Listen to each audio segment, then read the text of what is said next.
Hello student, इस video के अंदर आज हम क्लास 10 का जो साइंस है उसका chapter number 5 periodic classification of element उसको थोड़ा और आगे डिस्कस करेंगे। लास्ट वीडियो आपने नहीं देखा है तो ज़रूर देख ले, ओके, जिसमें हमने इंट्रोडक्शन क्लियर किया था कि टिल टुडे कितने एलिमेंट डिस्कवर्ड हो चुके हैं। 118 एलिमेंट डिस्कवर्ड हो चुके हैं, राइट। तो इन एलिमेंट्स को समझने के लिए क्लासिफिकेशन की ज़रूरत थी। हमने फर्स्ट वीडियो के अंदर यही देखा था कि क्लासिफिकेशन क्यों ज़रूरी था। क्लासिफिकेशन हर चीज़ के लिए ज़रूरी होता है। अगर किसी लिविंग ऑर्गेनिजम्स को भी समझना है तो हमने देखा स्टैंडर्ड 9 के अंदर तो क्लासिफिकेशन किया गया अलग अलग किंगडम के अंदर। तो एलिमेंट्स को भी समझने के लिए क्लासिफिकेशन बहुत ही ज़रूरी था। तो बहुत सारे साइंटिस्ट जैसे जैसे एलिमेंट डिस्कवर्ड होते गए वैसे वैसे अपना रोल प्ले करते गए। बहुत अलग अलग साइंटिस्ट आए, उन्होंने क्लासिफिकेशन किया। हमने देखा था फर्स्ट वीडियो के अंदर कि डॉबेर्नर आया, उसने 1817 के अंदर क्लासिफिकेशन किया था। आज हम डीप में पढ़ेंगे डॉबेर्नर ट्राइड्स को। फिर न्यूलैंड आया, मेंडेलीव आया और फाइनली फिर मॉडर्न पीरियोडिक टेबल बन गया, राइट। आज जो हम फॉलो करते हैं पीरियोडिक टेबल को अंदर कि एलिमेंट को भाई अरेंज किया गया है, ओके। तो आज का जो पीरियोडिक टेबल है, एलिमेंट का जो अरेंजमेंट है उसको हम मॉडर्न पीरियोडिक टेबल बोलते हैं। तो एलिमेंट्स जैसे जैसे डिस्कवर्ड होते गए साइंटिस्ट अपना रोल प्ले करते गए और क्लासिफिकेशन करते गए। फाइनली हमें 1913 के अंदर एक परफेक्ट क्लासिफिकेशन देखने को मिला। इससे पहले कौन कौन से साइंटिस्ट अपना रोल प्ले कर चुके हैं वही हमें पढ़ना है। तो आज का हमारा पॉइंट है डॉबेर्नर ट्राइड्स। डॉबेर्नर एक साइंटिस्ट था, एक्चुअली केमिस्ट था, जर्मन कंट्री से था, जर्मनी से था। तो इन द ईयर ऑफ 1817 आप देख सकते हो यहाँ पर 1817 के अंदर डॉबेर्नर ने क्लासिफिकेशन किया। अच्छा, इसके टाइम पर कितने एलिमेंट डिस्कवर्ड थे? 30 प्लस एलिमेंट थे जो उसके टाइम पर थे, यानी आप लेस देन 33 भी बोल सकते हो। तो लेस देन 33 एलिमेंट थे। तो डॉबेर्नर ने 1817 के अंदर सबसे पहली बार एलिमेंट्स के क्लासिफिकेशन के बारे में सोचा। अब उसका क्लासिफिकेशन कैसे किया उसने, किस तरीके का क्लासिफिकेशन है उसके क्लासिफिकेशन को क्या बोलते हैं, क्या रूल्स उसने दिया, क्यों फेल हुआ उसका क्लासिफिकेशन, ये सारी चीज़ें हम इस वीडियो के अंदर डिस्कस करने वाले हैं। तो डॉबेर्नर एक जर्मन केमिस्ट था। 1817 के अंदर उसने क्लासिफिकेशन किया। उसके टाइम पे 30 एलिमेंट थे, लेस देन 33 बोल सकते हो आप। तो उसने जो अरेंजमेंट के बारे में सोचा, तो उसने कैसे अरेंजमेंट किया, तो उसके टाइम पे जितने भी एलिमेंट थे उन सब की उसने प्रॉपर्टीज चेक की और जो जो सिमिलर प्रॉपर्टी वाले थे उनको वो सेम ग्रुप में रखता गया। ओके, क्या देखा उसने? सिमिलर प्रॉपर्टीज चेक की और फिर वो ग्रुप में अरेंज करता गया। तो फाइनली उसने देखा कि सम ग्रुप्स, कितने ग्रुप्स ऐसे हैं जिनमें 3 एलिमेंट आ रहे हैं। इसीलिए उसका जो क्लासिफिकेशन था उसको नाम दिया गया ट्राइड यानी ट्राई यानी 3। ओके, तो डॉबेर्नर का जो क्लासिफिकेशन है उसको ट्राइड बोला गया है। क्यों? क्योंकि उसका जो क्लासिफिकेशन था उसमें जो ग्रुप बनाए थे उसमें 3 एलिमेंट थे। अब यहाँ पे देख सकते हो कि कुछ एलिमेंट्स लिखे हुए हैं, ये फर्स्ट ग्रुप, ये सेकेंड ग्रुप, ये थर्ड ग्रुप। 3 एलिमेंट है। एक ग्रुप में कितने एलिमेंट है? 3 एलिमेंट है, इसीलिए उसको ट्राइड नाम दिया गया। हालांकि उसके टाइम पे 30 से ज्यादा, मतलब लेस देन 33 एलिमेंट थे। ओके, तो इसी को ट्राइड्स बोला गया और इसी को हम बोलेंगे डॉबेर्नर ट्राइड्स। अब इसका जो क्लासिफिकेशन था, इसका जो अरेंजमेंट था, आप डाउनवर्ड डायरेक्शन में जाओगे, नीचे की तरफ जाओगे तो आपको देखने को मिलेगा कि एटॉमिक मास इंक्रीज हो रहा है। तो इसका जो क्लासिफिकेशन था वो इंक्रीजिंग ऑर्डर ऑफ एटॉमिक मास था। फॉर एग्जांपल मैं आपको समझाऊं, जैसे लिथियम, लिथियम का एटॉमिक मास कितना होता है 7। सोडियम, उसका एटॉमिक मास कितना होता है 23। एंड पोटेशियम, उसका एटॉमिक मास होता है 39। तो जैसे आप डाउनवर्ड डायरेक्शन में जाओगे आपको एटॉमिक मास इंक्रीज होता हुआ आप देख सकते हो। तो डॉबेनर का जो क्लासिफिकेशन था उसको ट्राइड बोला गया है। डाउनवर्ड डायरेक्शन में आप जाओगे तो इंक्रीजिंग एटॉमिक मास जो है वो इंक्रीज होगा, वो उसने बताया। और उसका रूल्स उसने कुछ इस तरीके से बताया जो हम देखने वाले हैं कि भाई इसके उसने क्या रूल्स बताया। डॉबेनर ट्राइड्स एक्चुअली था क्या, तो ध्यान से देखो। उसने ये बताया कि अगर आप फर्स्ट और लास्ट जैसे लिथियम एंड पोटेशियम इन दोनों के एटॉमिक मास का आप प्लस करोगे, फॉर एग्जांपल जैसे मैं बताऊं आपको, ध्यान से देखो, लिथियम का कितना है 7, पोटेशियम का कितना है 39, और उसका आप एवरेज निकालोगे तो आपको आंसर क्या मिलेगा 46/2, यानी आंसर कितना आएगा 23। तो उसने क्या बताया कि जब आप पहले और तीसरे एलिमेंट के एटॉमिक मास का एवरेज निकालोगे तो आपको रफली मिडल वाले एलिमेंट का एटॉमिक मास मिल जाएगा। देख लो 7 + 39/2 तो 46/2, तो कितना आया आंसर 23। और 23 किसका एटॉमिक मास है सोडियम का।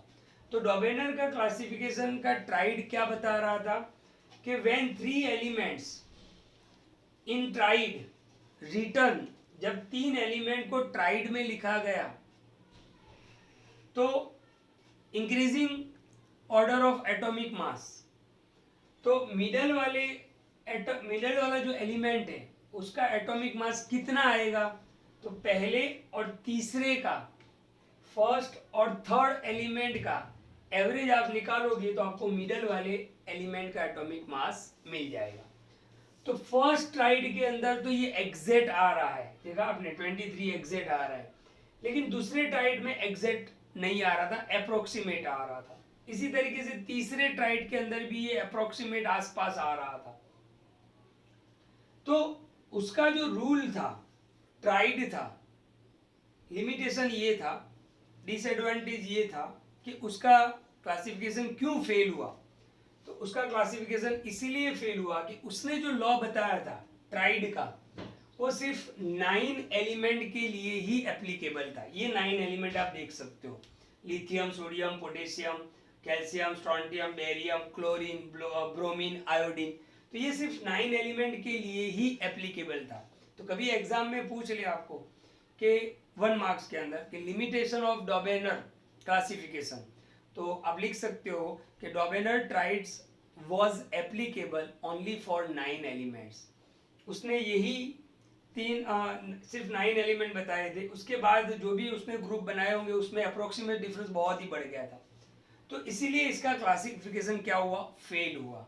ओके, तो यहाँ पर आपको 3 चीजें याद रखनी है डॉबेनर ट्राइड के अंदर कि भाई डॉबेनर ट्राइड ने सबसे पहले डॉबेनर ने क्या किया, तो सिमिलर प्रॉपर्टी वाले, जैसे देखो यहाँ पर ये तीनों लिखे हुए हैं, देखो ये एक ही ग्रुप में है, इसका मतलब लिथियम, सोडियम और पोटेशियम, इनका प्रॉपर्टी सेम है अकॉर्डिंग टू डॉबेनर। ओके, तो आपने देखा कि पहली चीज कि उसने सिमिलर प्रॉपर्टीज वाले को एक ग्रुप में रखा, राइट। नंबर 2, उसने क्या रूल्स बताया कि फर्स्ट और थर्ड के आप एटॉमिक मास का एवरेज निकालोगे तो आपको मिडल वाले एलिमेंट का एटॉमिक मास मिल जाएगा। और तीसरी बात, उसका जो लॉ था, ट्राइड्स था, वो ओनली 9 एलिमेंट्स के लिए ही एप्लीकेबल था, इसीलिए इसका जो क्लासिफिकेशन था वो फेल हो गया। ओके, तो 1817 के अंदर जर्मन केमिस्ट डॉबेनर स्टार्ट उसने कैसे किया था, arrange the elements with similar properties into group. वो ग्रुप बनाता गया और सिमिलर प्रॉपर्टीज के हिसाब से एलिमेंट को अरेंज करता गया। फिर उसने क्या पैटर्न बताया, तो मैंने बताया आपको, तो ये डॉबेनर का ट्राइड था जिसका जो क्लासिफिकेशन वो फेल हुआ था। इसके बाद अगर हम बात करें, अगर बात करें तो डॉबेनर के बाद एक और साइंटिस्ट आया जिसका नाम था न्यूलैंड। जैसे डॉबेनर ने ट्राइड्स नाम दिया था, इसी तरीके से न्यूलैंड ने लॉ ऑफ ऑक्टेव नाम दिया। न्यूलैंड एक इंग्लिश साइंटिस्ट था, जॉन न्यूलैंड, आप नाम याद रखोगे। ये 1866 के अंदर आया। अच्छा, इसके टाइम पे 56 एलिमेंट डिस्कवर्ड हो चुके थे। यानी डॉबेनर के टाइम पे कितने थे? 1817 के अंदर कितने थे? 30 प्लस, मतलब लेस देन 33। जैसे जैसे टाइम निकलता गया एलिमेंट भी डिस्कवर्ड होते गए। तो 1866 के अंदर जब न्यूलैंड ने क्लासिफिकेशन किया तब उसके सामने, मतलब उसके टाइम पे 56 एलिमेंट थे। अब डॉबेनर तो फेल हो गया था, लेकिन इसने जो ट्राई किया था उसकी वजह से बहुत सारे साइंटिस्ट क्लासिफिकेशन की तरफ मुड़ने लगे, एनकरेजमेंट मिला अदर साइंटिस्ट को। उसी को देख के न्यूलैंड ने भी क्लासिफिकेशन के बारे में सोचा 1866 के अंदर। तो उसने भी क्लासिफिकेशन कैसे किया? तो 1866 के अंदर English scientist John Newland arrange the known elements, यानी उसके टाइम पे जो एलिमेंट थे, in order of increasing order of atomic mass. तो सेम पैटर्न लेके आया वो भी। डॉबेनर ने भी इंक्रीजिंग ऑर्डर ऑफ एटॉमिक मास से क्लासिफिकेशन किया था, इसने भी इंक्रीजिंग ऑर्डर ऑफ एटॉमिक मास से ही क्लासिफिकेशन किया। लेकिन डॉबेनर से इसका क्लासिफिकेशन थोड़ा अलग था, डिफरेंट था। कैसे हम समझते हैं?